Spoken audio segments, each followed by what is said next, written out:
جس سورہ مبارکہ کا آغاز ہے، بڑا ہی پیارا اس سورت کا نام ہے سورۃ محمد صلی اللہ علیہ وآلہ وسلم۔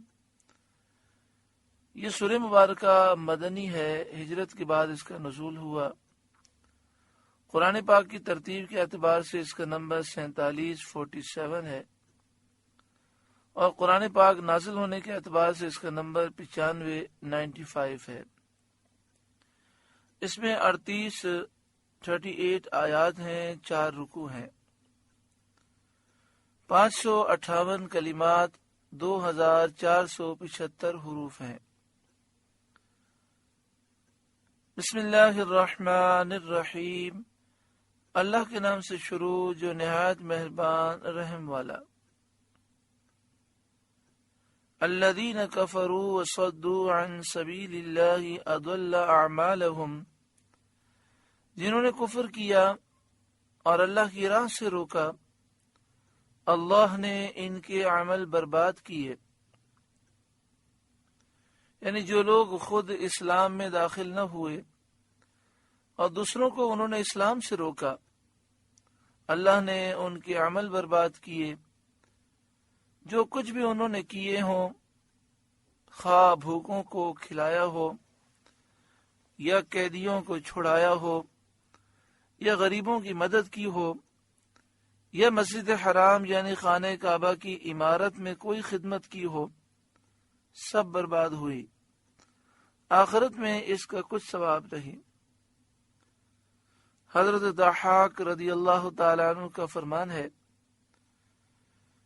کہ مراد یہ ہے کہ کفار نے سید عالم صلی اللہ علیہ وسلم کے لیے جو مکر سوچے تھے، حیلے بنائے تھے، جو منصوبے بنائے تھے، پیارے آقا صلی اللہ علیہ وسلم کو نقصان پہنچانے کے لیے، اللہ تعالیٰ نے ان کے وہ تمام کام باطل کر دیے۔ والذین آمنوا وعملوا الصالحات، اور جو ایمان لائے اور اچھے کام کیے، وآمنوا بما نزل علی محمد، اور اس پر ایمان لائے جو محمد پر اتارا گیا صلی اللہ علیہ وآلہ وسلم۔ جب نبی اکرم صلی اللہ علیہ وآلہ وسلم کا نام نامی اسم گرامی محمد احمد کسی محفل میں ہم سنیں تو جب پہلی دفعہ سنیں تو درود پاک پڑھنا واجب ہے۔ بابا سے بلند درود پاک پڑھے، اللہم صلی علی سیدنا و مولانا محمد ابن عبداللہ ما ضاق امر الا وفرجہ اللہ، اور بار بار سنیں تو بار بار درود پاک پڑھنا مستحب ہے۔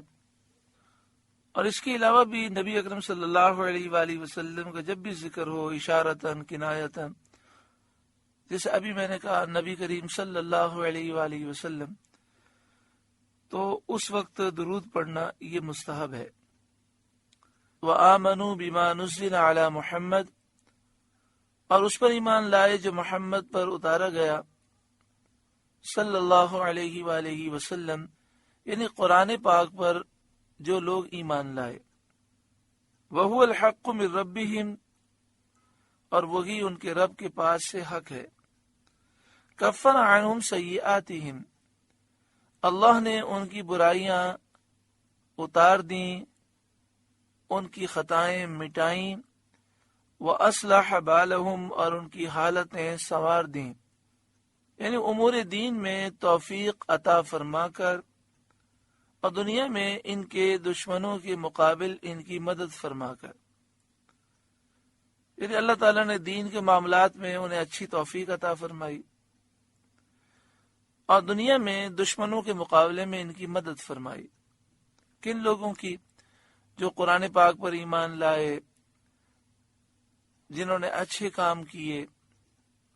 حضرت عبداللہ بن عباس رضی اللہ تعالی عنہما نے فرمایا کہ ان کے ایام حیات میں ان کی حفاظت فرما کر کہ ان سے عصیاں واقع نہ ہو۔ یعنی حضرت عبداللہ بن عباس فرماتے ہیں کہ جب دل سے وہ ایمان لائے اور اچھے اعمال کیے تو اللہ تعالیٰ نے زندگی میں ان کی حفاظت فرمائی، تاکہ یہ گناہوں سے محفوظ رہیں۔ ذالک بأن الذین کفروا اتبعوا الباطل، یہ اس لیے کہ کافر باطل کے پیرو ہوئے، کافروں نے باطل کی پیروی کی۔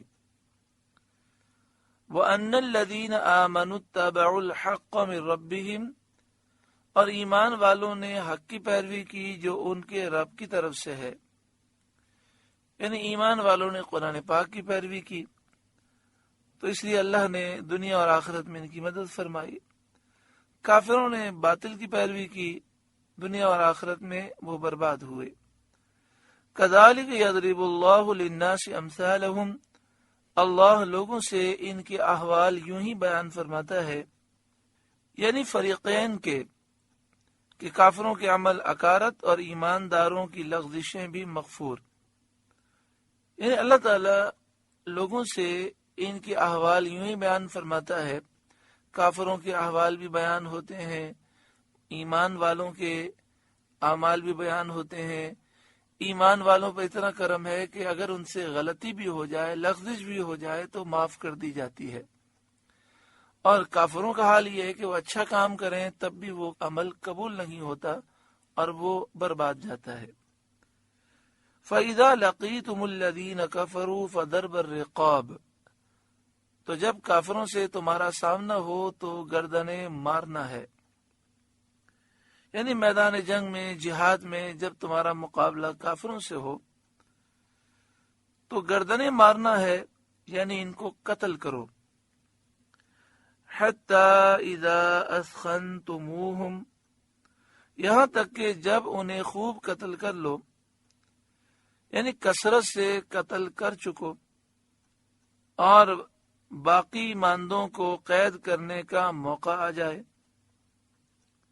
فَشُدُّوا الْوَثَاقَ، تو مضبوط باندھو۔ فَإِمَّا مَنًّا بَعْدُ، پھر اس کے بعد چاہے احسان کر کے چھوڑ دو۔ وَإِمَّا فِدَاءً، چاہے فدیہ لے لو۔ مشرکین کے قیدیوں کا حکم ہمارے نزدیک یہ ہے کہ انہیں قتل کیا جائے یا غلام بنا لیا جائے۔ احسان کرتے ہوئے چھوڑنا اور فدیہ لینا جو اس آیت میں موجود ہے وہ سورہ برات کی آیت فَقْتُلُوا الْمُشْرِكِينَ سے منسوخ ہو گیا۔ اس تفسیر سے معلوم ہوتا ہے کہ اب جب جنگ ہو اور جنگ کے بعد جو قیدی ہمارے ہاتھ آ جائیں دشمن کے، تو اسلامی فوج کے سربراہ کو صرف دو اختیارات ہیں، یا تو غلام بنا کے رکھ لے یا قتل کر دے۔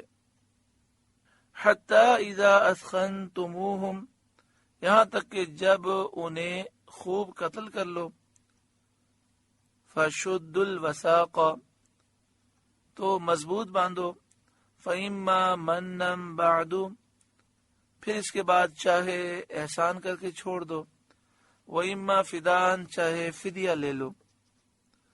حَتَّى تَضَعَ الْحَرْبُ أَوْزَارَهَا، یہاں تک کہ لڑائی اپنا بوجھ رکھ دے، یعنی جنگ ختم ہو جائے۔